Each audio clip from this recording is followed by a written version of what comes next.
नमस्कार प्रणाम। हम राजीव आपके आज सुनातनी अपन गजल। प्यार हो खल गुनाह ना होला, ऐसे केहू तबाह ना होला। प्यार हो खल गुनाह ना होला, ऐसे केहू तबाह ना होला।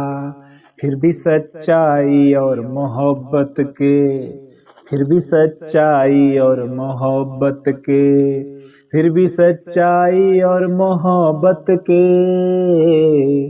इतना आसान राह ना होला।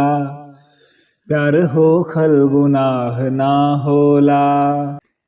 माई बाबू के बात से निम्मन, माई बाबू के बात से निम्मन, माई बाबू के बात से निम्मन और कौनो सलाह ना होला। ऐसे केहू तबाह ना होला।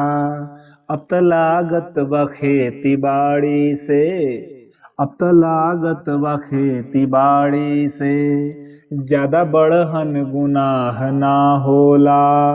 जेके जनता गिरा दे दिल से ऊ,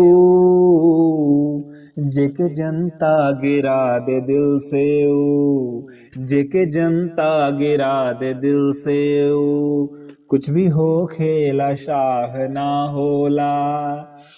प्रेम से बढ़ के लोक शाही में, प्रेम से बढ़ के लोक शाही में कोनो ताकत अथाह ना होला।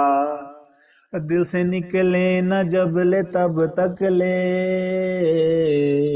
दिल से निकले न जब ले तब तक ले वाह वाह वाह वाह ना होला। दिल से निकले न जब ले तब तक ले वाह वाह वाह वाह ना होला। प्यार हो खल गुनाह ना होला, ऐसे केहू तबाह ना होला। Thank you.